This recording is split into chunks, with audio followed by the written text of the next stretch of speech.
Assalamualaikum warahmatullahi wabarakatuh.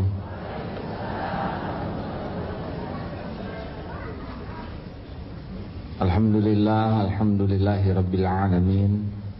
Alhamdulillahilladzi anzala as-sakinah fi qulubil mu'minin liyazdadu imanan ma'a imanihim. Allahumma shalli ala sayyidina Muhammad wa ala alihi wa ashabihi ajma'in. Ya Allah, katakan siapapun yang hadir, yang niat hadir menjadi hamba-hamba yang Engkau ampuni seluruh dosanya.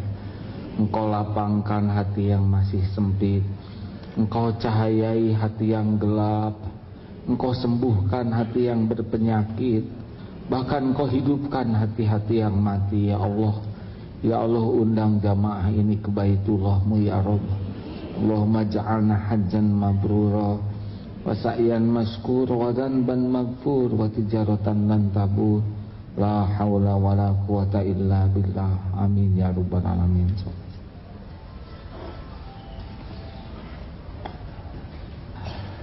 Terima kasih hadirin. Doanya saya sedang diberi banyak nikmat oleh Allah. Tidak ada satupun perbuatan Allah kecuali kebaikan. Kalau jelek itu pasti karena kita nggak nerima, kita sok tahu, kita merasa pengen ngatur Allah aja. Terakhir saya ketemu kapan kesini ya?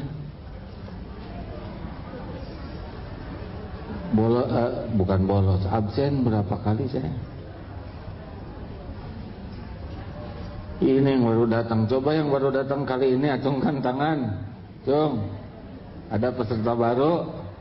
Alhamdulillah, terima kasih ya.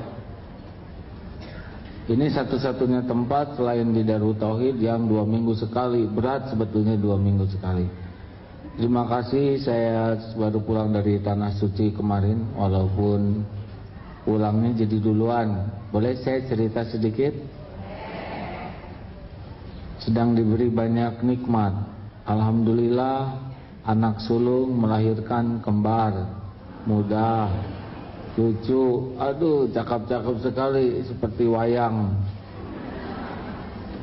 Lancar, yang harusnya dioperasi tidak jadi.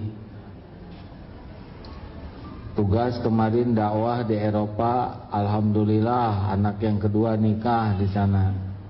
Di Hamburg dapat blasteran baik, solehah insyaallah ya. Perbaikan ketinggian ya, itu tinggi mantunya 178. Anak saya 165. Anaknya lelaki, mantunya perempuan.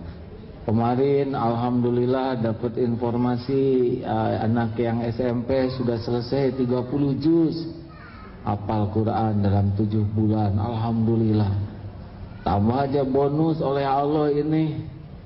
Rahangnya bengkak kan ini. Masya Allah. Saya cerita ini dulu karena ini penting ya, boleh? Jadi ketika dalam sukacita itu tiba-tiba menjelang umroh itu sakit. Dengan percepatan sakit yang di luar dugaan. Saya jarang sakit gigi, tapi ketika diperiksa ini sakit, padahal giginya tidak ada yang sakit. Sesudah ke dokter, oh katanya ada massa di sini. Saya nggak ngerti apa, tapi yang saya tahu adalah sakitnya luar biasa. Sampai ya Allah, wirid-wirid udah keluar semua ya. Makin lama makin sakit. Saya ingat waktu itu hari Senin itu pagi-pagi ngejar dari Bandung jam 4 karena dokter yang siap ini di Depok. Diberikan obat, masih luar biasa sakit, sudah disuntik. Malam harinya berangkat lagi ke dokter yang gurunya, sampai 3 dokter. Diberi obat apa namanya, painkiller, pembunuh sakit yang paling paten. Enggak mempan tuh. Aduh, saya sampai pikir ya Allah, lebih baik dipukul aja nih, pingsan. Iya kalau pingsan, kalau enggak ya ini benjol, ini benyut, lebih repot lagi.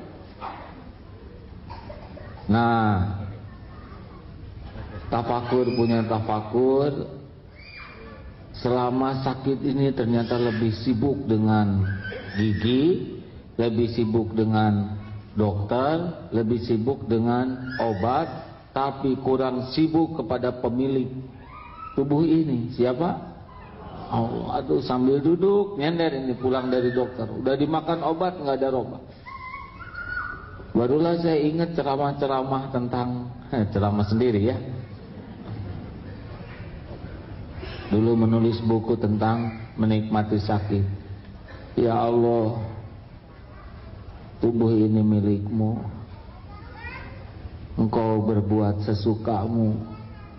Semua perbuatanmu pasti baik, pasti sempurna, pasti mengandung hikmah.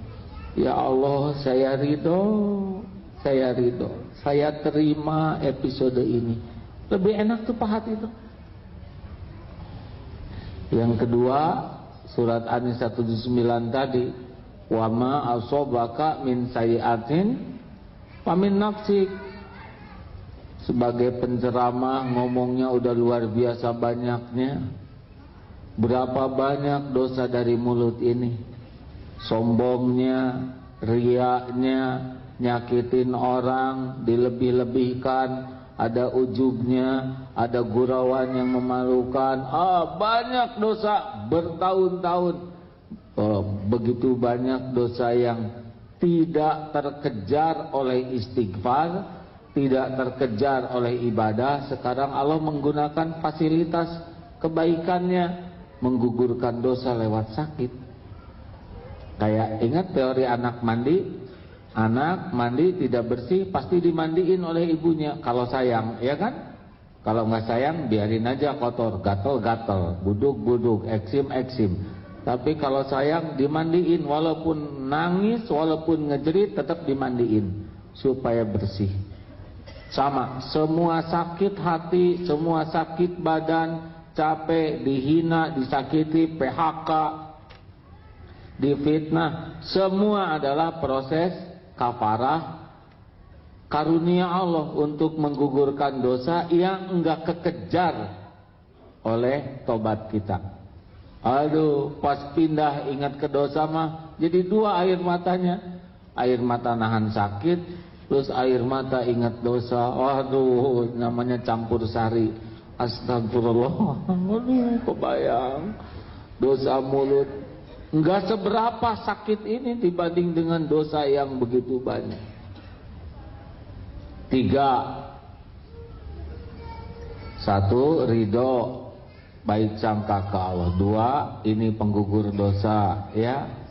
Yang ketiga, jangan lupa bahwa sakit ini pasti udah diukur oleh Allah. Walaupun aduh ya saya udah nggak tahu harus gimana ngomong sampai bergetar. Saya baru tahu ada sakit sesakit itu. Sakit gigi kan sakit yang paling dramatis ya.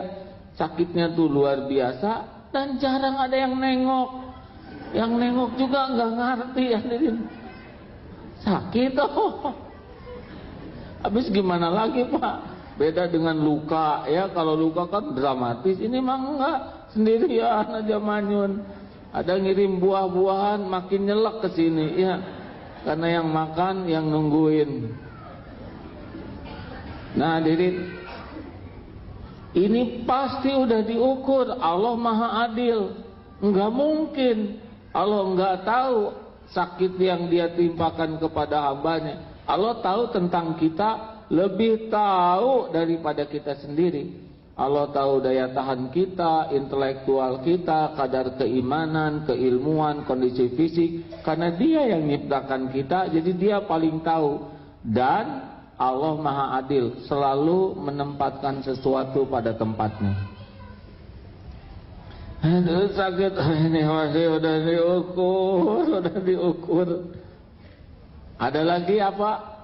Supaya tetap semangat, husnuzon, ingat, gempa pasti berhenti, hujan pasti reda,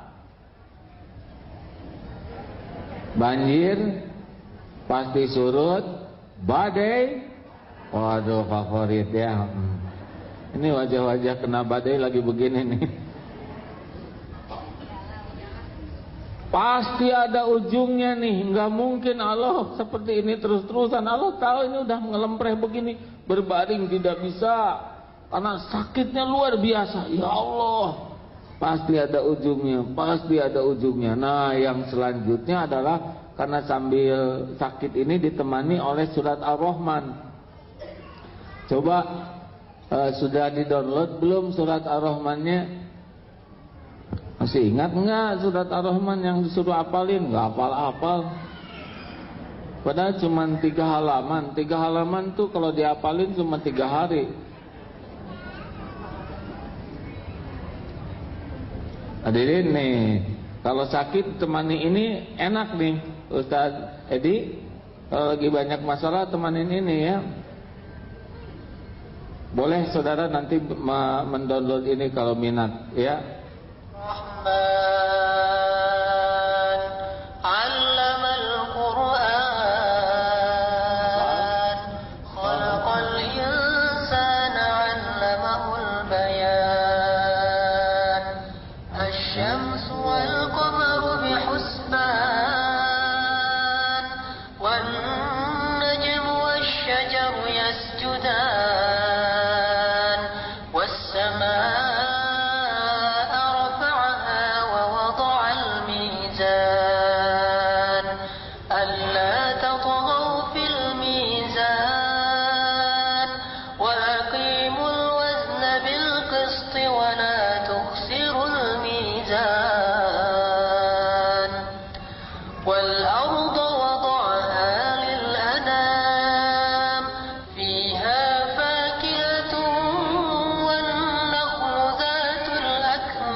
Maka nikmat Tuhanmu manakah yang akan kau dustakan?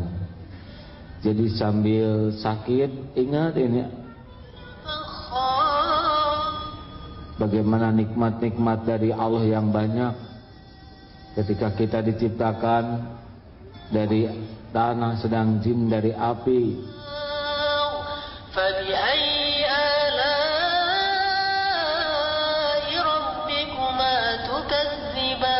Maka nikmatmu Tuhanmu manakah yang akan kau dustakan? Nah, sambil sakit, sambil nginget karunia Allah, lihat potret cucu, campur ya. Ini sakit, alhamdulillah diberi cucu. Ingat potret pengantin, aduh sudah salah, aduh pokoknya ingat nikmat. Lihat kamar, lihat kasur, lihat yang nungguin. Bandingkan dengan yang sakit di penjara, bandingkan dengan yang di kolong jembatan sakit, tidak ada obat, tidak ada dokter. Bandingkan dengan yang di peperangan luka, nggak ada apa-apa yang bisa dilakukan. Wa bi ayyi ala'i rabbikuma tukadziban. Oh, beda hadirin. Sepahit apapun yang sedang kita jalani, kalau kita mau lari pikiran kita kepada karunia Allah, jadi kecil. Nah, sedang menikmati, ingat yang 6 tadi, alhamdulillah tuh, izin Allah, ada obat jatuh dari dompet. Rupanya ini obat bekal perjalanan kemarin, kata dokter, supaya nggak jet lag makan obat ini. Telan aja yang biasa 1/4, 1, alhamdulillah. Tiba-tiba cenut-cenut tuh hilang. Karena tidur hadirin. Bangun-bangun adzan subuh, alhamdulillah. Saya bersyukur sebelum dibuat tidur Allah membuka pintu hikmah di hati. Alhamdulillah sesudah itu lumayan reda. Berangkatlah ke umroh kemarin dan di sana kumat, alhamdulillah ya. Sehingga pulang awal jam 1 malam dapat penerbangan, satu-satunya kursi disediakan Allah. Sampai di sini jam 3 langsung masuk ke dokter yang ahlinya, operasi 1,5 jam beres. Alhamdulillah hari Ahad kemarin sudah bisa bertugas lagi. Semuanya ada waktunya, benar? Semuanya ada masanya. Kalau waktu sakit mah seakan aduh ini udah nggak ada lagi harapan, enggak lah. Semuanya ada waktunya. Halo? Makanya Ustaz tadi ya walaupun banyak masalah tenang ya. Makin mau naik derajat di sisi Allah, kalau amal kita kurang nendang, sholat kurang khusyuk, tahajud kurang bagus, saum kurang, sedekah kurang, tapi Allah mau ngangkat kita, maka Allah pasti ngasih ujian kepada kita berbagai kepahitan. Jalanin saja ya. Ada hikmahnya tidak nih? Jangan mengeluh ya. Kalau mengeluh nanti dua ruginya. Satu, rugi sudah sakit. Dua, ruginya nggak dapat pahala. Sing ridho, terima. Apapun yang terjadi pada tubuh kita sesuka Allah aja, pasti baik, pasti sudah diukur, pasti ada hikmahnya, pasti bermanfaat, walaupun tidak cocok dengan keinginan kita. Nah itulah yang pertama, oleh-oleh dari tanah suci. Mau? Ya itu cerita yang tadi ya. Ya baik Ustaz, yang mana sekarang? Bismillahirrahmanirrahim. Kitab Al-Hikam nomor 11 halaman 22. Idbin wujudaka fi ardil khumuli fama nabata mimma lam yudfan la yatimmu nataijuhu. Tanamlah dirimu dalam tanah kerendahan, sebab tiap sesuatu yang tumbuh tetapi tidak ditanam, maka tidak sempurna hasil buahnya. Rasulullah sallallahu alaihi wasallam telah bersabda, "Man tawaddo'a rafa'ahullahu wa man takabbara wada'ahullahu." Siapa yang merendah diri maka Allah akan memuliakannya, dan siapa yang sombong besar diri Allah akan menghinanya. Ibrahim bin Adam radhiyallahu anhu berkata, "Man sadaqallaha man ahabba syuhrata." Tidak benar-benar bertujuan kepada Allah siapa yang ingin masyhur. Ayyub As-Sakhtiyani radhiyallahu anhu berkata, "Wallahi ma sadaqallaha 'abdun illa sarrahu alla yash'ura bimakanihi." Demi Allah, tiada seorang hamba yang sungguh-sungguh ikhlas pada Allah melainkan ia merasa senang, gembira jika ia tidak mengetahui kedudukan dirinya. Jadi tidak bisa seseorang jadi ahli makrifat berkedudukan tinggi di sisi Allah sepanjang dia masih belum menanam dirinya dalam bumi ketawaduan, kerendahan hati. Karena Rasulullah SAW juga sudah mengisyaratkan, la yadkhulul jannah man kana fi qalbihi mithqalu dzarratin min kibr. Tidak bisa selamat jadi ahli sorga yang di dalam hatinya ada takabur walau sebesar zarah. Apakah yang disebut sombong? Batarul haq wa ghamtun nas. Dua ciri orang sombong. Satu, mendustakan kebenaran. Yang kedua, menganggap remeh, rendah orang lain.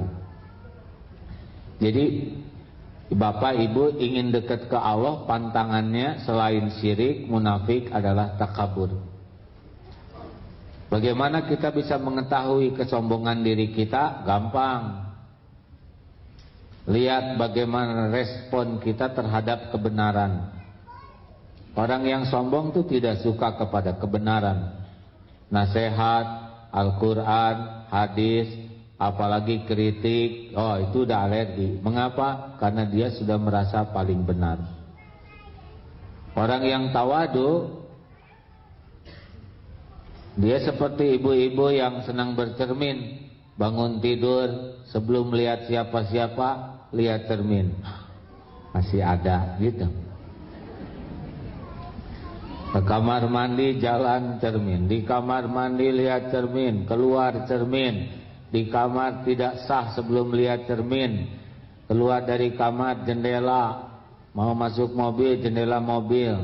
Di dalam mobil kaca spion. Lagi duduk nganggur, dibuka tasnya tuh, ada lagi spion kecil. Aneh, padahal wajahnya itu juga. Apa sih yang ibu cari? Hidung kan tetap di sana. Yang dicari adalah kekurangan. Takut masih ada yang nyempil di ujung hidung. Takut lipstiknya kegedean.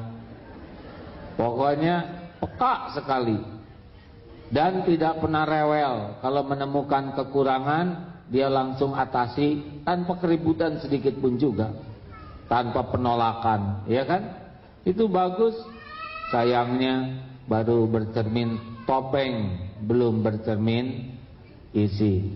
Harusnya kalau lihat mulut jangan begitu ya, udah jelas kayak gitu. Kamu ngomong apa aja mulut, mau nyobain sakit gigi kayak Agim.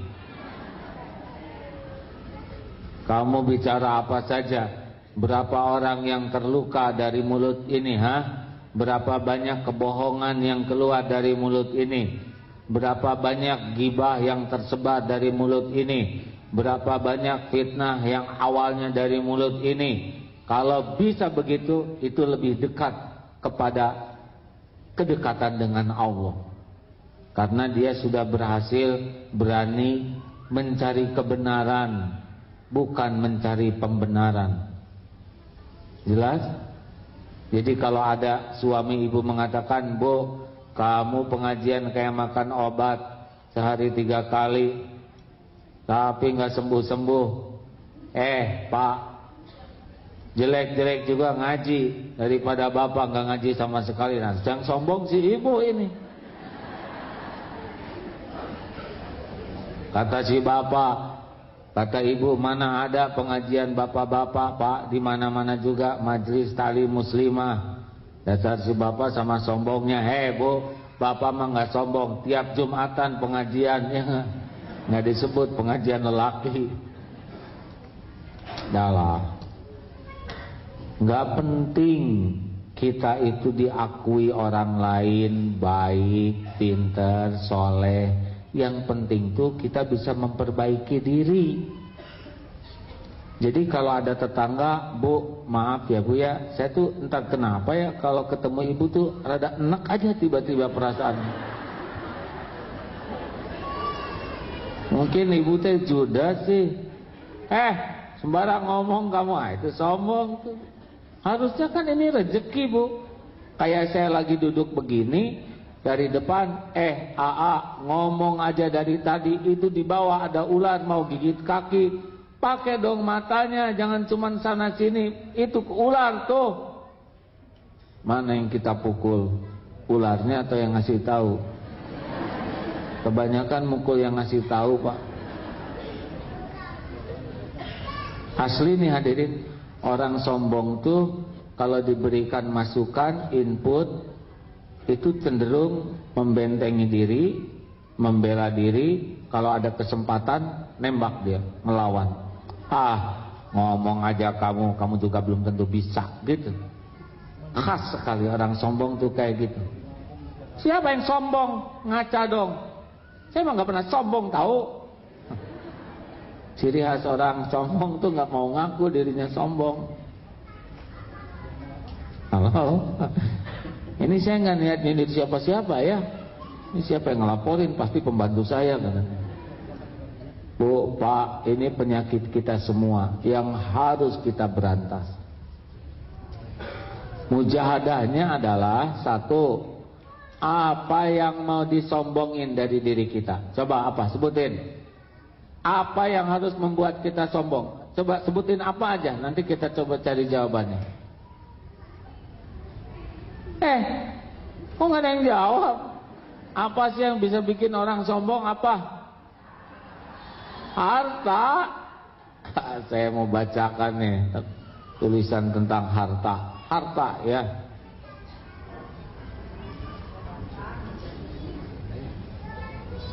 Kehapus ya.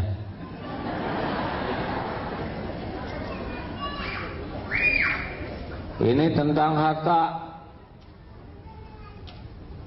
Boleh saya baca ya? Kalau mau nanti saya kirim. Ini dari seseorang dari Kanada yang ngirimnya tadi pagi.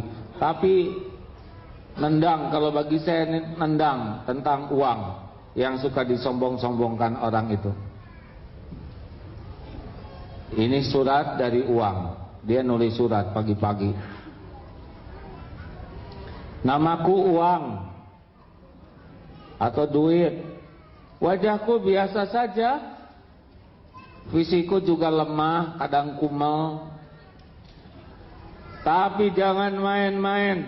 Aku bisa merombak tatanan kehidupan dunia ini. Aku juga bisa merubah perilaku orang. Aku bisa merubah sifat manusia. Karena manusia amat mengidolakan. Aku tahu. Banyak orang yang berubah kepribadiannya, mengkhianati teman,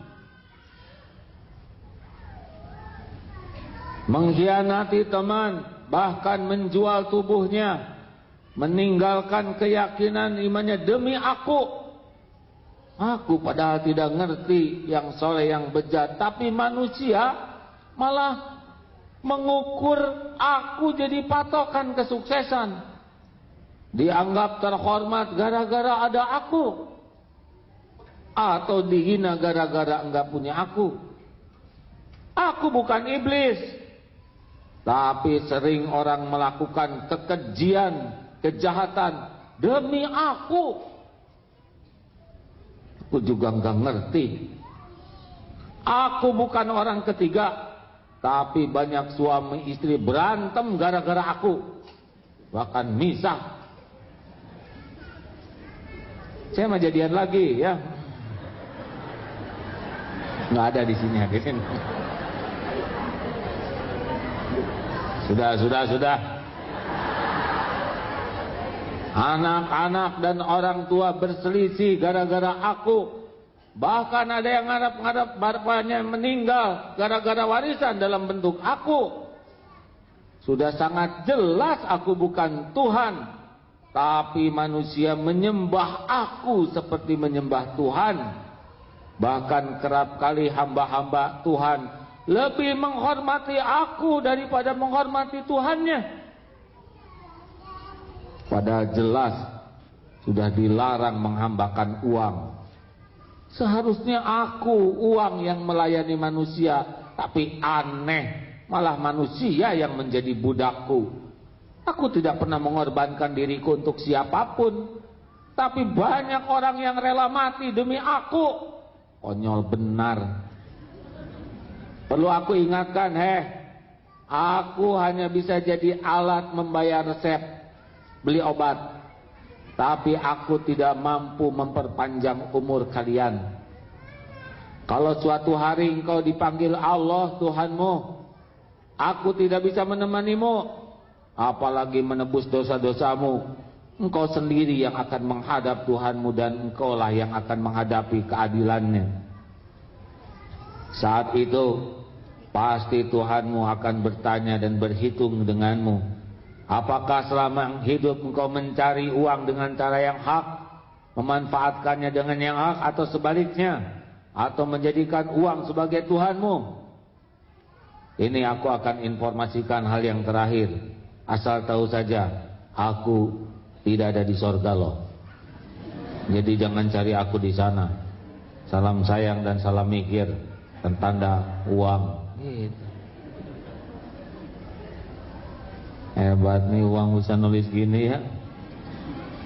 Saya jadi ingat cerita dari BI. Masih ingat nggak Bu? Yang uang 100 ribuan dengan 1000-an reuni. Masih ingat nggak? Ibu ingat ya? Ibu lah yang cerita. Jadi 100 ribuan reuni dengan 1000-an. Kata si 100 ribu, kasihan bener kamu. Padahal kita dulu satu perguruan ya, satu produksi, satu mesin, tapi wajahmu kumal banget. Ya gitulah nasib saya sebagai 1000-an. Pindah-pindah terus sering. Kalau nggak dikenek, tukang ngamen, ya gitulah, WC umum, kadang dikumel-kumel sama anak-anak jalanan. Oh beda dong dengan aku, kata yang 100 ribuan. Lihat aku kan keren terus, necis ya. Habis aku sih di dompet orang kaya, artis, oh gitu yang. Tapi ngomong-ngomong biar lepet juga, aku sering loh ke masjid. Kamu suka ke masjid? Enggak gitu. Nah yang 100 ribu malu, dia belum pernah ke masjid. Ini yang malu yang mana? Yang malu kita ya. Masya Allah. Teruskan. Apa yang mau dibanggakan dengan uang? Uang itu hanya kertas pindah. Benar? Sekarang ke tangan kita, pulang ke tukang parkir, naik bus, pindahin ke tukang bus, ya kan? Bayar taksi, dah pindah, dipegang sebentar oleh supir taksi, gembira, bawa pulang, setorin ke istrinya. Alhamdulillah, kata istrinya, manggil anaknya, nih buat bayaran, bakal lagi ke sekolah ya. Cuman gitu, kerja sebulan, gajian alhamdulillah. Berapa menit Pak, berapa jam? Sebulan tuh kerjanya. Bu, nih rezeki dari Allah, terima ibu, alhamdulillah. Berapa lama? Nih nak, bayaran, bibi, gaji nih. Nih buat warung depan, nih buat listrik. 15 menit. Nunggu lagi bulan depan ya. Benar? Masa itu yang bikin sombong? Mana orang kaya? Bawa apa dia matinya? Bawa apa? Tanya yang punya mall. Mau bawa warung yang mana? Tanya yang punya banyak mobil, dikubur sama mobil yang mana? Tanya tuh banyak yang punya apartemen, dikubur pakai kasur yang mana? Enggak. Tanya yang punya kelapa sawit ribuan hektar, mau dikubur pakai sawit berapa truk? Yang rebutan batu bara mau dikubur pakai tongkang. Tanya yang punya pabrik semen, mau dicor enggak? Demi Allah enggak ada yang bawa. Benar? Oh Nah, apalagi model yang sudah kesepuhan gini, maaf ya Bu. Apalagi ibu-ibu menang gaya kurang makan, yakin ya. Wanita kan makannya dikit, mendingan pembantu ya nggak ada pantangan, nggak ada apa. Si ibu makin keren, makin kunyinyin. Makan sate juga ujungnya. Model kita ini Pak, yang udah di atas kepala 5, apa coba? Ayo kambing guling. Kolesterol. Ayo ini makan pink. Asam urat. Itu yang mau dibanggain Nggak ada lah. Pangkat, lihat yang berpangkat. Pada udahan tuh. Gayanya nggak lama, yang lama tuh aibnya kalau nggak benar, betul? Ini saya ingat zaman dulu lah ya, zaman centil. Dulu kan menjelang pemilihan presiden pada datang sama Om, ya kan? Para capres pada udahan sekarang mah ya. Yang gaya-gaya teh nggak lama Pak, udahan. Bahkan ada yang jabatannya udahan, kasusnya belum udahan ya. Makanya biasa aja lah, lihat harta biasalah, cuman titipan, benar? Ada ya syukur, lihat orang lain ya nggak usah iri, sesuka Allah ngebagiinnya ya. Diambil udah waktunya ya lepas, nggak usah sakit hati. Itu tas Bu, kalau waktunya robek itu biarin aja. Tas makin mahal, kalau hujan ibu sibuk ngebungkus tas ya nggak? kepala kehujanan nggak apa-apa, yang penting tas ini, sebab jual second masih lumayan ya. Saya juga diajarin ibu-ibu ilmu itu ya. Halo, sekarang badan, apa yang mau disombongin badan kita? Ibu, bapak, makin lama kita mah nggak bisa nahan, makin tua, betul? Mau digimana-gimanain pakai jepitan jemuran seperti ibu mau apa? Body apa namanya itu? Body language apa yang tahan? Wah, tetap tua. Benar Pak? Kalau bunga lihat pagi, siang, malam harum, kita beda. Bangun tidur bau.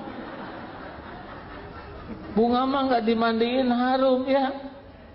Masya Allah, kita mah bangun tidur teh beda saja. Belum dempul ini, dempul itu. Capek karena memang lemah. Belum mulas. Udah keren-keren di WC ya. Coba atulah kalau udah menteri mah kentut juga wangi gitu, nggak bisa, bau. Belum ngantuk lagi. Kalau udah ngantuk Pak, udah tidur, itu setting wajah udah beda. Pernah naik pesawat, ada tuh, heran kenapa naik pesawat ini pakai kacamata hitam ya. Oh, akhirnya saya ngerti, pakai kacamata hitam supaya nggak ketahuan tidur kan gitu. Tapi tetap ketahuan. Kenapa coba? Dia lupa bawa kaca mulut ya kan.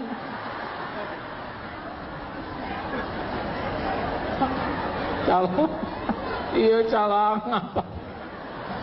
Enggak gaya sama sekali ya tuh, pakai jas, pakai dasi, calang apa? Ibu pakai selop tinggi keren. Hanya dikasih tidur aja udah habis tuh keren. Benar? Udahlah, jangan centil, biasa-biasa aja lah. Benar? Capek centil tuh Bu, biaya tinggi, benar? Oh iya Pak, makin pengen dipuji, makin pengen dihargai, makin pengen dispesialkan, makin pengen dikagumi, makin capek hidup ini. Karena kita selalu menuntut orang menilai kita, apalagi ingin yang nggak nerima, itu capek. Ingin kelihatan langsing, tahan napas dari tadi, akibatnya migrain, kekurangan oksigen, capek. Yang enak mah just the way you are, benar? Apa artinya? Dilarang merokok. Saya hari ini rasanya beda dengan yang lalu. Hari ini rada lucu ya hadirin. Teruskan hadirin. Udahlah, biasa aja ya. Anak-anak cakep-cakep udah bukan bikinan kita. Kita mah boro-boro bikin anak, gambar anak juga gagal. Bikin sehelai rambut juga nggak bisa, benar? Kita pinter, otak juga milik Allah. Kalau Allah mau, itu seperti beberapa waktu yang lalu santri nih Pak sedang main sepak bola, apa yang kecil tuh, futsal, bruk, tabrakan, jatuh, langsung memorinya hilang itu, lupa. Saya kenapa barusan? Barusan kan jatuh pingsan. Oh gitu. Jadi barusan saya kenapa? Barusan kan dikasih tahu. Barusan ngasih tahu apa? Gitu. Sampai pusing yang antarnya Pak. Masya Allah, hanya sekali tubrukan tuh, itu ketua koperasi bisa hilang ingatan sekejap. Ayo, mau nyombongin gimana? Belum lagi dikasih kuman. Kita mah nggak usah gede-gede, kuman tuh kecil aja udah bikin babak belur. Iya kan? Nyamuk demam berdarah, wanita lagi, Aedes aegypti itu, perempuan betina. Kita nggak berdaya tuh, otot kawat balung besi leher beton, langsung ngelepek ya. Benar? Nggak ada yang bisa kita sombongkan. Tapi saya kan pernah umroh 5 kali. Emangnya diterima 5-5-nya? Justru nggak jelas. Dan kesananya juga belum tentu diterima. Tapi saya sedekah. Itu dia omong-omongin kayak gitu, ciri-ciri nggak ikhlas. Saya tiap malam tahajud loh. Terus gimana? Kok nggak berbekas ya? Sombongnya nggak robah, pelitnya nggak robah, marahnya nggak robah, malah yang robah ceritanya. Ustadz, boleh saya nanya nggak? Saya mau nanya tentang sholat witir. Oh silakan Bu, gini ya Ustadz ya. Saya kan udah 6 tahun ini nggak bisa lepas tahajud. Jadi saya tuh gimana lah kalau nggak tahajud tuh perasaan saya tuh nggak enak aja. Nah saya mau tahu nih kalau witir tuh ya, kan saya rata-rata tiap malam tuh 11 rakaat. Saya dari jam 2 loh Ustadz mulainya. Ini nanya atau pengumuman? Ahli tahajud asli pasti lebih menikmati, hanya Allah yang tahu. Dan aslinya Pak, kita dihargai orang lain itu bukan karena apa-apa. Hanya satu sebabnya. Sebab Allah nutupin aib, dosa, kejelekan, kebodohan, kekurangan, maksiat kita. Benar? Kenapa ini Abdullah Gimnastiar sekarang ceramah di sini, didengerin saudara-saudara yang datang dari sana sini? Ya cuman satu, karena Allah nutupin orang ini. Saudara kan tidak tahu siapa saya yang sebenarnya, tapi Allah tahu persis siapa orang ini. Ilmunya, kelakuannya, hatinya, sholatnya, aib-aibnya Allah tahu. Hanya karena Allah nutupin aja. Makanya kalau ada yang muji kita nggak usah bangga, karena dia tuh nggak tahu siapa yang dipujinya, ya. Benar? Ingat pengajian kemarin, kalau setiap dosa kita ngeluarin bau, kira-kira ada nggak yang mau duduk deket kita? Nggak mau. Suami talak langsung nggak mau. Punya istri bau tengi gini, cucu dipangku langsung kelepek. Nenek bau.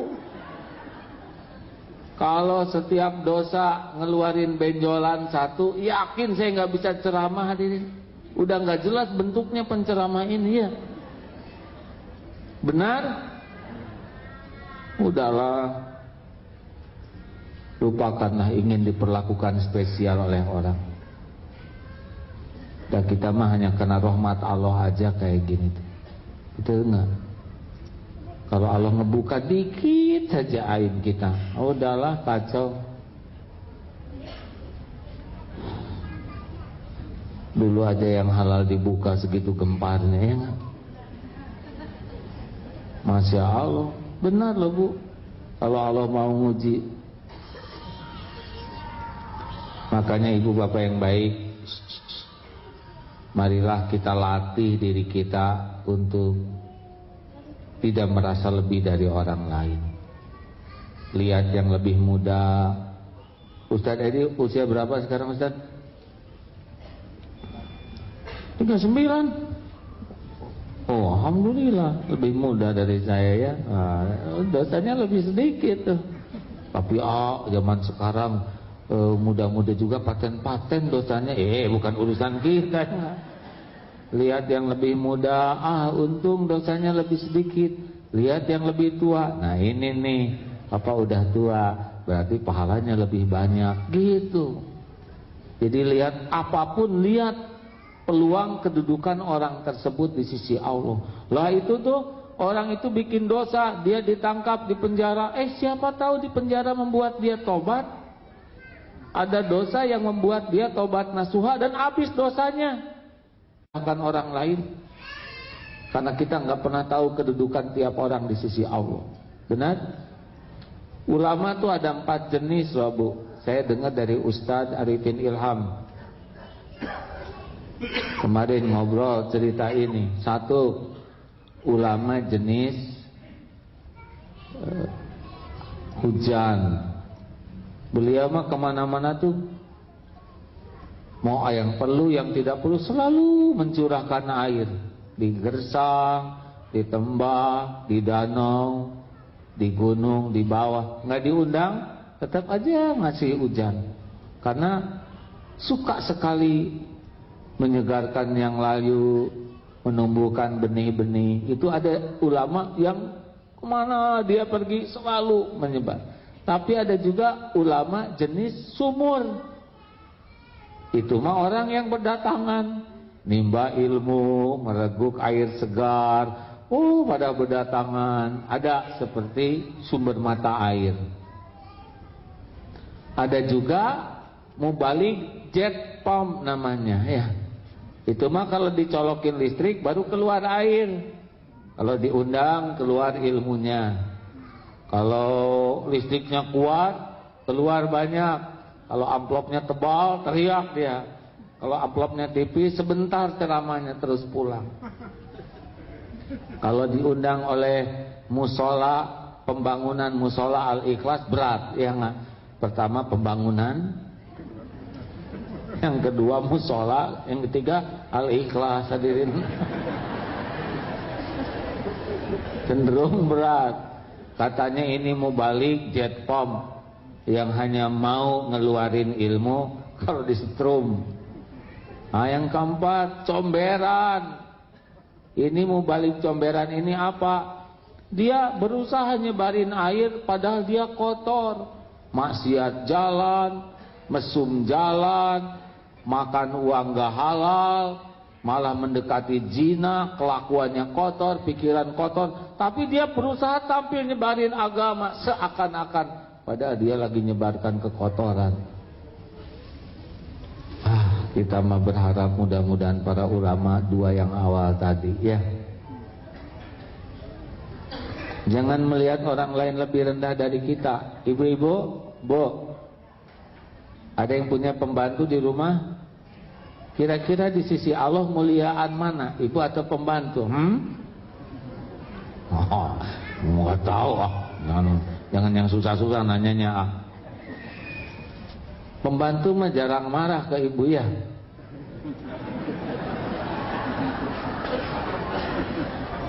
Ibu kadang-kadang dari mulai melek sampai merem tuh bunyi aja. Mata belum buka, mulut udah buka bebek.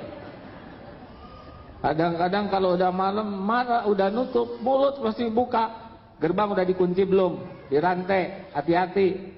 Lagi tidur malam gerbang, bebek. Itu kucing di atap tuh. Kejar. Ini merem, ini bunyi. Mau pergi hati-hati loh Bi. Jaga rumah yang baik. Jangan sampai ada yang menghipnotis. Siapapun kunci rumah ini ya. Nanti tolong belanja daging. Kalau uangnya kurang pakai uang Bibi dulu.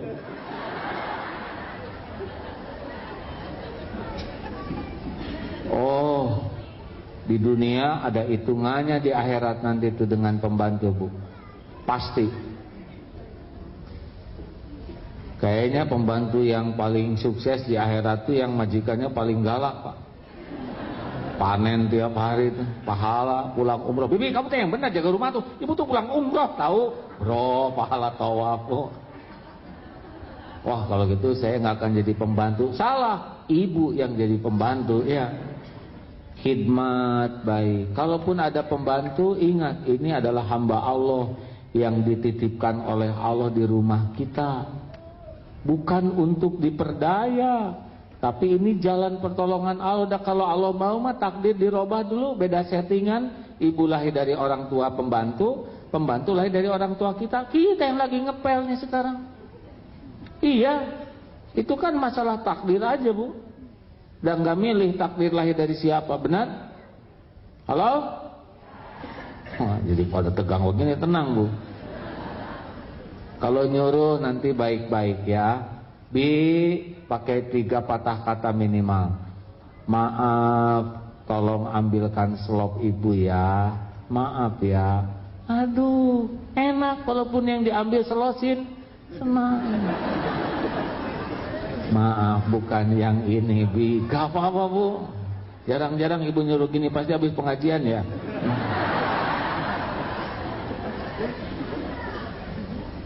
Orang sombong sulit mengatakan maaf, tolong, terima kasih. Itu susah. Karena dia merasa lebih tinggi. Sini, bawain slop ibu. Jangan yang ini. Udah dibilangin sih, kamu tuh otaknya itu pakai apa aja sih? Wah, itu oleh malaikat dicatat. Hah, dasar orang kampung. Padahal di kampung sebelahan rumahnya. Terus datang tetangga, maaf ya Bu ya, pembantu saya ini orangnya inilah rada lemot pikirannya. Padahal tamu tuh melihat ya akhlak pembantu segitu sopan. Sekolahnya tidak begitu tinggi, tapi sopan. Ibu, ada yang bisa saya bantu? Lihat, ini majikannya, katanya sarjana, pangkatnya tinggi, suaminya malah kerjanya kursus kepribadian. Tapi sepertinya nggak lulus kursus ini, karena jelek kelakuan. Hati-hati nih, nggak lama kok di dunia ini ya. Halo? Gak bisa orang khusus sholat dekat dengan Allah kalau masih berselendang kesombongan. Mujahadahnya harus serius. Tawadu makin tertanam di bumi kerendahan hati, kayak pohon makin kuat. Nabi Muhammad SAW itu tawadu sekali. Kalau dipanggil, hei Muhammad, mau pakai Rasul, Nabiullah atau enggak, nengok tuh enggak gini tuh, begini. Dan Rasulullah SAW kalau jumpa orang, beliau yang duluan mengasungkan tangan salam, siapapun yang di depannya. Dan beliau tidak melepaskan tangannya sebelum dilepaskan oleh yang disalami. Saking menghormati. Kalau datang tamu kan gak ada sofa, jubahnya digunakan alas duduk. Kalau tamu pergi, beliau tidak berpaling sebelum tamunya pergi. Dan kalau ada orang, siapapun yang jumpa dengan Nabi, pasti pulangnya pikirannya sama. Tahu apa? Saya adalah orang yang paling utama di hadapan Nabi.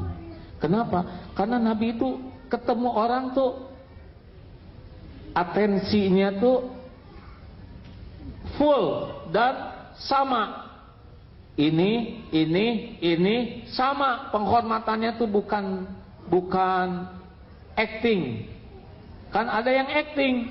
Kalau atasan datang, oh ibu, apa kabar? Masya Allah, ibu kerudungnya bagus sekali, matching. Oh, pas atasan pulang, amit-amit.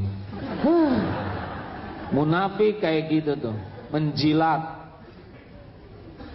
Ciri munafik beda Pak, beda-beda. Ketemu orang ini beda, ketemu kayak bunglon. Karena dia ada maunya. Ada karena takut, ada karena pengen dipuji. Jadi semua kebaikannya tuh semu. Seperti pedagang yang munafik gitu. Ketika ada pembeli, ibu makin cemerlang loh wajahnya, makin awet muda dari waktu ke waktu. Beli yang mana Bu? Semuanya cocok buat ibu. Tiba-tiba maaf lah lagi nggak ada satu tua bangka gitu. Berarti pujian tadi semuanya nipu. Nggak bisa begitu. Orang yang tawadu tuh hormat tuh benar. Makanya maaf ya Bu ya, hati-hati. Sekarang musim handphone, musim BlackBerry, musim apa. Kalau ketemu anak tuh, apa kabar anak-anak? Iya, lanjutkan aja sekolahnya dengan baik. Udah hafal juz berapa? Juz 30 ya, tambah terus ya. Juz berapa lagi ya?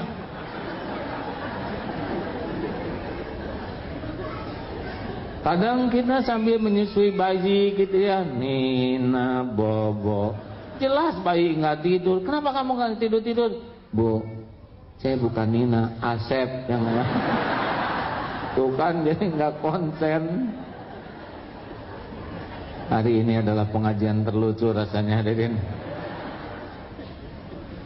Hadirin sekalian, mari kita coba menempatkan diri kita tidak lebih dari orang, ya. Lebih nyaman bagi kita, dan orang pun nyaman sebetulnya dekat dengan kita. Pernah nggak kita ketemu orang yang kita nggak ngobrol, tapi kita tuh nggak enak sekali dekat dengan dia? Pernah nggak? Bahkan ketika kalau bisa mencari pintu yang lain. Tahu kenapa?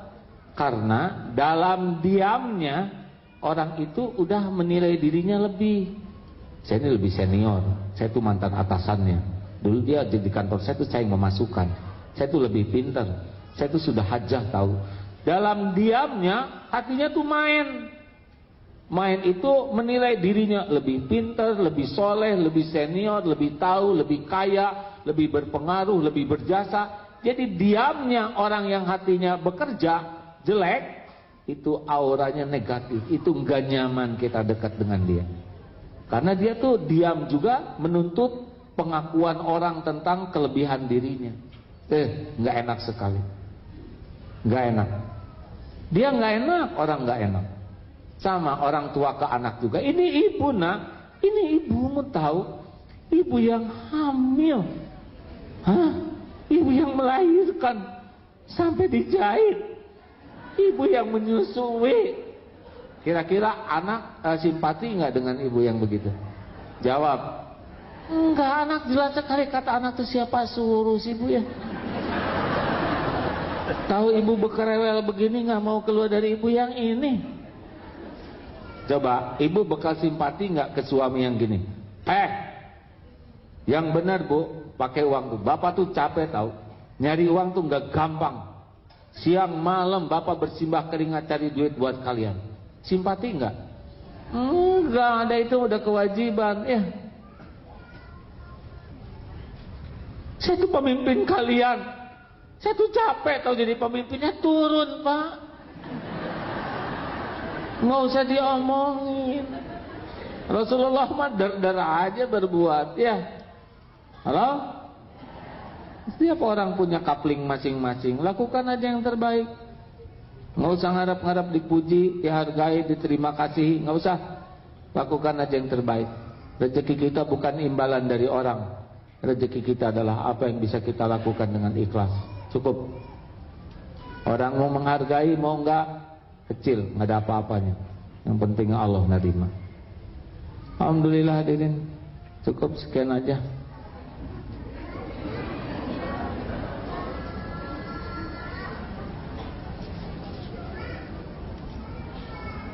Ya masih lama bu. Maksudnya tanya. Tanya jawab silakan.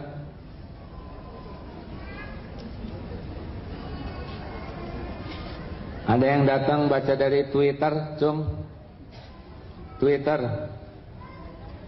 Sekarang Pak SBY 2 hari aja 600.000 ya. Wah, bagus. Hah? Follower juga.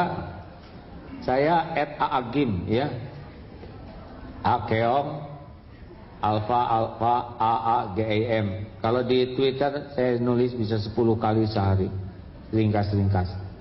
Kalau di BBM tergantung pulsa ya.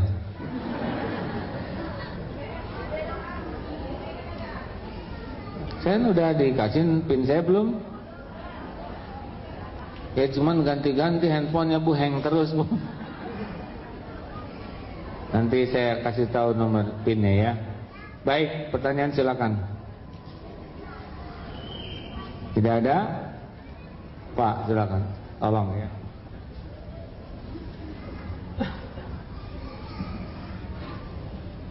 Assalamualaikum.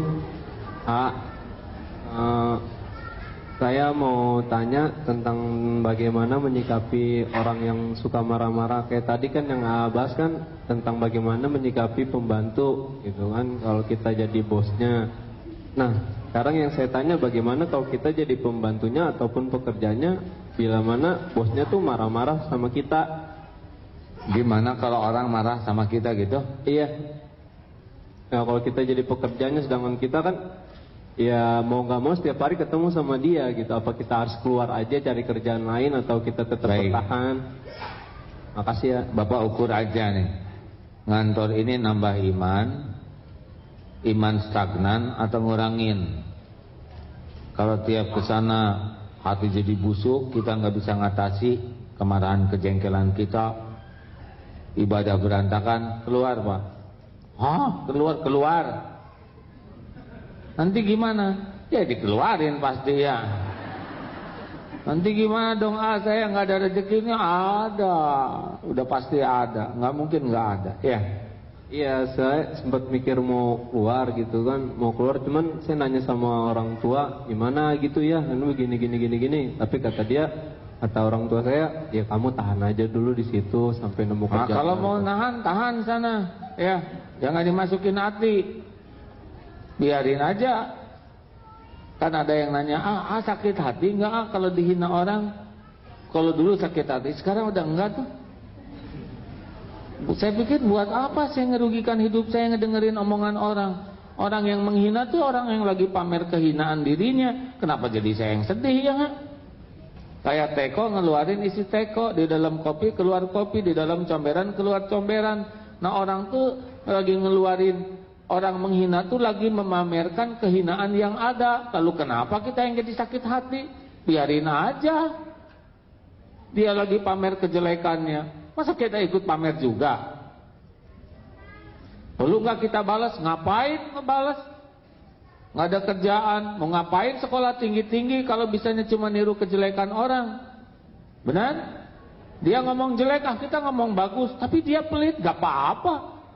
Dia pelit mengambil uang kita, ya. Cuman kita pengen dikasih. Apa buktinya pelit? Ya masa kemarin pulang umroh hanya bawa korma 2? Itu dia. Jadi sebetulnya bukan dia yang pelit, tapi kita pengen dikasih. Udah, gak usah masukin hati.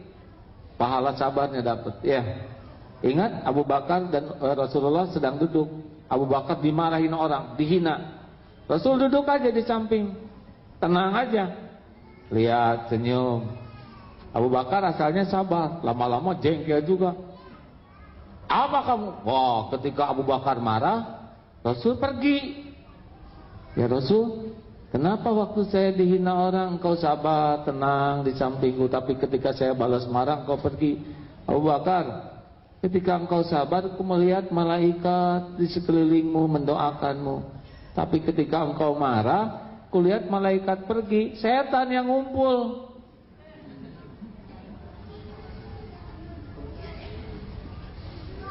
Itu bos. Atau saudara aja yang jadi bosnya ya. Nggak ada tempat yang ideal. Tinggal ngukur diri aja. Kalau kita jadi rusak, hijrah. Kalau masih bertahan, bagus. Kalau kita yang ngerubah, lebih bagus. Ya. Selang-seling ya.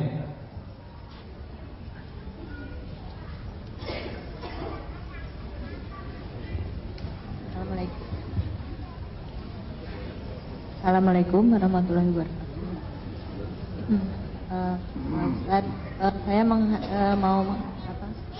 anak saya mau ujian nasional. Ada yang bisa bantu dibesarkan sound systemnya? Oh, ya. Anak saya mau menghadapi ujian nasional. Kebetulan mau masuk SMP. Apakah selama ini kan saya minta yang terbaik ya buat anak saya, dan saya ajak dia untuk berkumpul dengan anak-anak yatim, minta supaya doa bersama gitu. Apakah itu baik menurut Pak Ustaz? Baik. Ya. Saya nulis juga di Twitter. Ayo, bagi yang sudah maksimal belajar, maksimalkan doa. Ada yang balas useless katanya. Apa sih artinya useless? Nggak berguna ya? Oh, hanya orang yang sombong yang nggak mau doa. Acungkan tangan yang yakin nanti sore masih hidup, Cung. Ada yang ngacung, Pak. Acungkan tangan yang yakin pulang dari sini masih hidup. Gak ada yang ngacung. Acungkan tangan yang yakin pulang dari sini pasti selamat. Ada Ibu. Kenapa ditarik lagi, Bu? Kita nggak tahu apa yang bakal terjadi, benar? Allah tahu tidak? Jawab. Tahu? Siapa yang bisa merubah takdir ke takdir lain? Kalau takdir kita jatuh dari tangga ini, siapa yang bisa merubah ke takdir selamat? Kalau takdirnya nyebrang ketabrak bajai, siapa yang bisa ngerubah takdir itu? Cuman Allah. Mau ujian, kalau nggak pakai doa bisa mules, bisa kejatuhan genteng, bedak, koma. Bisa orang lain ngerjakan ini, dia di WC gini, bisa cenut-cenut gigi. Kalau Allah mau gampang banyak perkara. Makanya jangan putus doa. Doa supaya ujian ini jadi amal soleh. Doa supaya ujian ini bisa mendekatkan ke Allah, ya kan?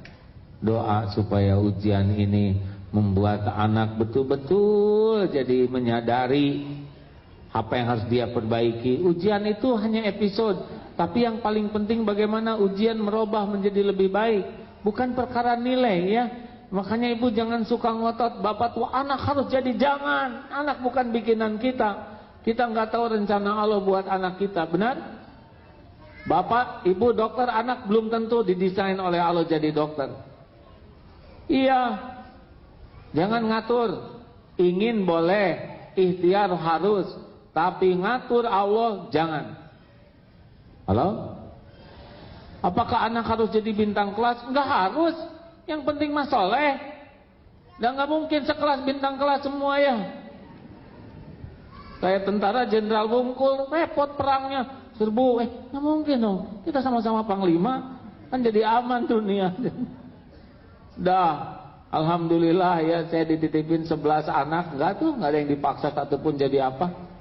Yang penting mah satu, harus kenal sama Allah yang menciptakan kalian, yang ngurus kalian, yang akan ngejagain, yang bisa menentukan terbaik, yang punya sorga. Yang penting orang tua tuh ngajak anak kenal ke Allah. Yang kedua, didik anak tahu jalan supaya bisa dekat dengan Allah. Nah itu terserah. Mau jadi apa aja, kalau dia dituntun Allah pasti ketemu takdir terbaiknya. Ya bu? Tahu kata ibunya, sing banyak menangis. Bukan menangisi persoalan, tapi menangis tobat, belum jadi orang tua yang baik. Tobat belum bisa mendidik dengan benar. Tobat belum bisa pakai hati. Itu. Nah Allah tahu nih, ini si ibu ngaku, hadiahnya biasanya dibulak-balik hati. Kita mah nggak bisa ngebulak-balik hati anak, yang kuasa mah Allah. Betul? Benar? Tadi di radio ada yang konsultasi, suami saya itu keras sekali. Dulu yang milih siapa? Saya. Ya, dasar. Tapi dulu nggak kayak gitu. Waktu awal-awal nikah nggak kayak gitu. Sekarang aja robah. Bu, tiap orang tuh punya episode berbeda-beda, dan tiap waktu juga episodenya berbeda-beda. Nggak ada ruginya kalau setiap episode membuat kita dekat dengan Allah. Kadang sehat, sakit, ada, tiada, diangkat, itu nggak ada ruginya. Itu cuman warna kehidupan. Jelas ya bu? Mudah-mudahan anak ibu jadi anak yang laki perempuan? Laki? Soleh kalau gitu. Saya sekolahin di Darut Tauhid atau mau sana? Sekarang kita ada SMP, SMA. Setahun pertama diharapkan hafal Quran dulu. Karena anak kalau sudah hafal Quran cenderung robah akhlaknya bu. Tenang, mantep, nggak banyak keinginan, efisien penggunaan waktunya tuh. Izin Allah ada 2 anak yang penghafal Quran. Yang satu yang 13 tahun itu alhamdulillah 7 bulan 30. Yang satu lagi tamat SMA 1 bulan 3 juz hafalnya. Karena target 1 tahun. Handphone kemarin minta izin, Pak, saya minta izin sudah nggak akan pakai handphone lagi ya. Bagus. Orang lain pengen ganti handphone, dia enggak, ya enggak. Kenapa? Banyak buang waktu, Pak. Juga minta izin kalau waktunya jalan-jalan saya milih. Waduh, saya senang begitu. Pak, saya emang nggak mau mikirin jodoh. Hakikatnya pasti Allah yang ngatur, syariatnya terserah Bapak aja. Kalau Bapak memilihkan, Icamu mau ikut dengan pilihan Bapak. Waduh, jadi kepikiran kemana-mana. Jadi hunting aja. Mana calon mantu nih. Ini pelajaran penting ya Bu ya. Maaf saya cerita ini tidak apa-apa ya. Jadi anak menyerahkan urusan ke orang tua. Silakan ya Icama terserah Bapak aja. Bapak pilihkan, nggak akan mau milih, terserah Bapak. Akibatnya jadi mikir Bu, nggak mungkin saya jadi sembarang. Itu ada anak lari, itu aja nggak mungkin ya. Tiap hari yang mana nih? Kalau ini hafal Quran, mudah-mudahan suami ini juga hafal Quran, yang ilmunya mantap. Nanti mungkin bakal mimpin pesantren. Kepikiran, jadi rada hunting. Dibanding anak-anak yang lainnya, lebih diperhatikan yang menyerahkan urusan. Saya pikir ini adalah isyarat wa may yatawakkal 'alallah fahuwa hasbuh. Barang siapa yang menyerahkan urusan ke Allah, Allah akan cukupi. Ke makhluk yang blow on aja kepikiran, apalagi kepada Allah yang maha tahu segala. Benar? Makanya ikhtiar terhebat adalah tawakal. Karena kita percaya kepada jaminan Allah. Banyaknya kan maunya ngatur Allah. Ya Allah, tolong masukkan anak saya ke ITB, Fakultas Kedokteran. Nah, dia nggak tahu tuh, pasti nggak keterima karena nggak ada di ITB kedokteran. Udah ngatur Allah, salah lagi. Atau kemarin siapa ingat di Istiqlal, saudara saya ikut ses pimpol apa ya, udah 3 kali udah 2 kali dia mental terus. Saya mohon, kata saudara saya, doakan oleh supaya masuk ke sana. Nggak mau, saya nggak mau doa itu. Loh, mau doa apa? Saya mau doa supaya dapat yang terbaik. Oh iya, kalau gitu tolong doakan supaya kakak saya dapat yang terbaik. Yang penting masuk ke ses pimpol. Emang ngatur. Enggak harus semua masuk ke sana. Yang penting menjadi polisi yang disukai Allah, titik. Benar? Mau pangkat apa aja terserah Allah. Kalau barokah, tapi kan kalau gajinya kecil, nggak penting kok gaji kecil, yang penting cukup. Suami saya stroke, gara-gara suami saya stroke, biaya untuk sekolah anak saya dipakai membiayain suami saya. Akibatnya anak saya nggak ada biaya. Untung dia dapat beasiswa. Tuh dia nggak sadar cara Allah ngerezekiinnya. Dia sebutnya tuh untung anak saya dapat beasiswa. Lah siapa yang ngatur? Allah. Dahlah, jangan banyak ngatur Allah. Atur diri supaya disukai Allah. Nanti Allah ngatur yang terbaik buat kita. Ya, ada lagi? Apa, silakan. Ngacungnya agak tinggi ya supaya kelihatan. Bismillahirrahmanirrahim. Assalamualaikum warahmatullahi wabarakatuh. Yang mau saya tanyakan tentang ini info Darut Tauhid yang berjudul Allah yang Maha Mengetahui. Itu paragraf terakhir ada kata-kata yang penting kita lakukan saja yang terbaik sampai Allah kagum kepada kita. Insya Allah kalau orang sudah sibuk dengan Allah yang Maha Melihat, tidak perlu mencari cinta dan kekaguman orang. Apakah kalau zaman sekarang ini ada orang yang dikagumi Allah itu Apa? Ada orang yang Allah kagum kepada kita gitu. Jadi amalan apa yang harus dilakukan? Apakah kalau supaya Allah kagum ke kita? Ya, apakah model kita ini bisa Allah kagum itu bukan tingkatan Nabi dan sahabat? Oh, Assalamualaikum warahmatullahi kita nggak pesan lahir zaman sekarang, ya kan? Pasti ada di tiap masa para kekasih Allah, para pecinta Allah yang dicintai Allah. Dan yang namanya kekasih Allah itu tidak harus ulama yang kayak begini. Tidak harus penceramah, bisa ibu rumah tangga, bisa pembantu, padahal dia derajatnya kekasih Allah, bisa guru, bisa tentara, polisi. Bapak, saya dengar ini kisah nyata, ada dibongkar bekas pemakaman para prajurit, dan salah satu di antara jasad prajurit itu, yang lain udah kelangka, ini utuh Pak. Ini di Jawa Tengah. Nah, salah satu ciri kekasih Allah itu adalah jasadnya utuh, nggak dimakan tanah. Itu seorang prajurit, ketika diperiksa, dia mah nggak takut sama atasan, nggak takut sama siapapun, takutnya ketinggalan sholat tepat waktu. Jadi begitu disiplinnya kepada Allah, ya Allah kasih banyak pertolongan. Ulama jelas, ada yang kekasih Allah, ada yang enggak, ya. Ada yang ibu rumah tangga, ada yang pemimpin, macam-macam. Karena Allah ngasih kita kapling beda-beda, benar? Tapi Allah Maha Adil. Nah, mau tahu cirinya kekasih Allah enggak? Mau tahu? Kalau kita jumpa dengan orang itu, pasti kita jadi ingat ke Allah. Karena para kekasih Allah tuh dalam pikirannya itu cuma Allah, di hatinya tuh Allah. Jadi begitu cintanya kepada Allah dan begitu memenuhi Allah itu di hatinya. Jadi setiap orang yang jumpa dengan beliau akan jadi mudah untuk ingat Allah, untuk nambah yakin ke Allah.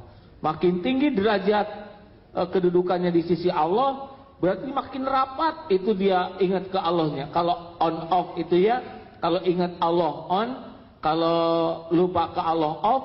Kalau kita kan off, on off. Iya kan? Kita kalau ada masalah baru on. Ya Allah, off. Ditagih utang on, lunas utang off. Kalau kekasih Allah on terus, dikit offnya tuh.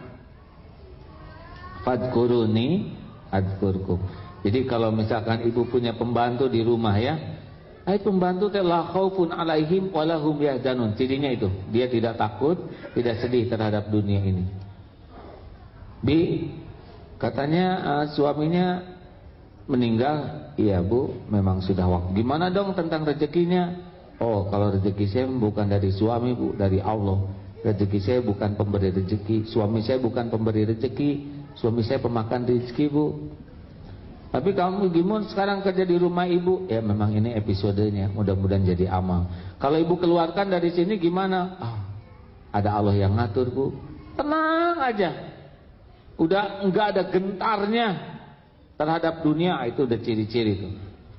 Saran saya jangan nyakitin ya, karena para kekasih Allah kalau disakitin dia nggak ngebalas, tapi Allah yang ngebalas, repot ya. Kita nonjok orang dan dia nonjok lagi, ya impas, aman. Kita nonjok kata dia, ya lain kali janganlah, saya maafin. Itu lebih bahaya. Pulang tiba-tiba datang lihat itu kuda zebra, tuh kok ditoker oleh anak, itu lebih repot. Terima kasih. Bonus ibu terakhir, maaf. Siapa tadi? Ya. Assalamualaikum warahmatullahi wabarakatuh. Nama saya Anifa. Saya mau bertanya berkenaan dengan sholat. Dalam Islam disuruh kita itu sholat, menegakkan sholat gitu. Tapi kondisi manusia imannya kadang naik turun. Saat sholat kita kadang suka tidak khusyuk. Saya pernah baca di buku kalau misalnya kita tidak khusyuk, amal ibadah yang dalam sholat itu tidak diterima. Tapi saya juga pernah mendengar cerita tentang seorang sahabat yang dia dijanjikan sebuah sorban kalau dia bisa sholat dengan khusyuk. Dia yakin dia akan khusyuk, tapi ternyata pada tahiyat terakhir dia memikirkan sorban yang dijanjikan. Yang saya mau tanyakan bagaimana adab sholat yang baik agar semua sholat kita tuh diterima gitu, dengan kondisi manusia yang imannya naik turun. Terima kasih. Wassalamualaikum warahmatullahi wabarakatuh. Ini menyindir saya ya. Sepanjang ibu cerita saya langsung ingat kualitas sholat saya. Saya juga belum termasuk yang khusyuk bu. Baru belajar khusyuk, jadi belum bisa jawab ya. Kadang ada lumayan setengahnya gitu, kadang-kadang separapat, kadang-kadang sujud juga mikir, kita sujud ke satu, kedua ya.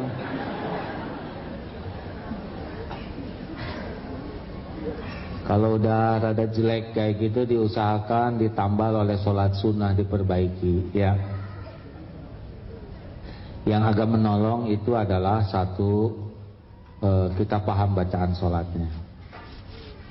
Nah, seperti surat Ar-Rahman tadi ya, kalau tahajud itu surat Ar-Rahman tuh kalau lempeng aja sekitar 11 menitan. Tapi kalau dibagi-bagi sholat, itu bisa 20 menit dengan surat Ar-Rahman itu nikmat tuh. Fabi ayyi ala'i rabbikuma tukadziban. Maka nikmat Tuhanmu manakah yang akan kau dustakan? Aduh, itu udah pasti nangis tuh. Ingat ke segala karunia karena paham. Makanya yang kedua tumanina. Usahakan sholat itu jangan karena sering jadi terlatih, gesit, tangkas. Tumanina, Allahu Akbar. Bismillahirrahmanirrahim. Alhamdulillahi Rabbil Alamin. Ar-Rahmanir Rahim. Enak bu. Ruku tumanina. Dan Allah melihat ini orang berusaha tumanina. Nanti nikmat. Sujud juga jadi nikmat. Itulah diantaranya. Ya bu. Saya minta maaf belum bisa jawab dengan baik. Sama-sama belajar khusyuk. Terima kasih. Kapan lagi kita ketemu?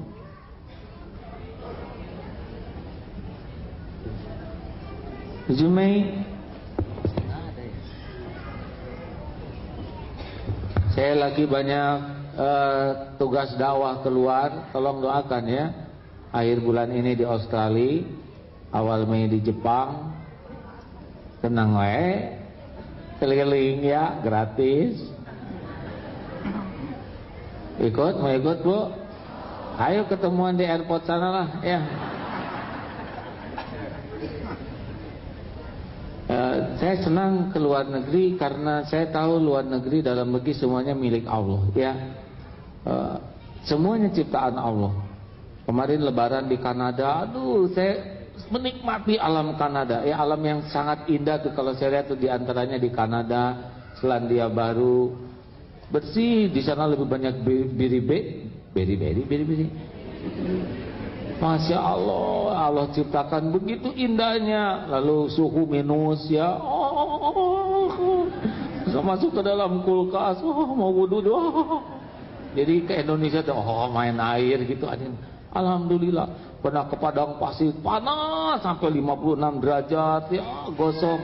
Pulang ke Indonesia alhamdulillah. Pokoknya mah keliling dunia nggak ada yang spesial kecuali kalau bisa ingat Allah. Anjuran saya kalau belum begitu mantap amat, bagusnya musim dingin ya, banyak pakai jilbab di mana-mana ya. Kalau udah musim panas, wah udah rusak iman. Astagfirullahaladzim. Ampun, apalagi selama di kampus-kampus musim panas tuh harus rusak iman ya. Ya belum kuat lah ya. Terima kasih Bapak Ibu yang baik.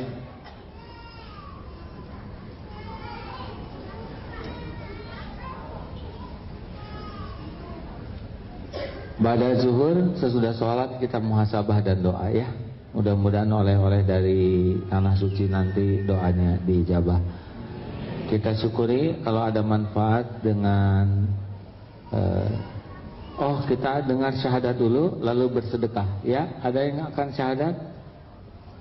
Tidak. Mana? Ya baik. Semua menjadi saksi ya. Sebelum duhur kita dengar syahadat. Apa kabar Bu Baida? Baik.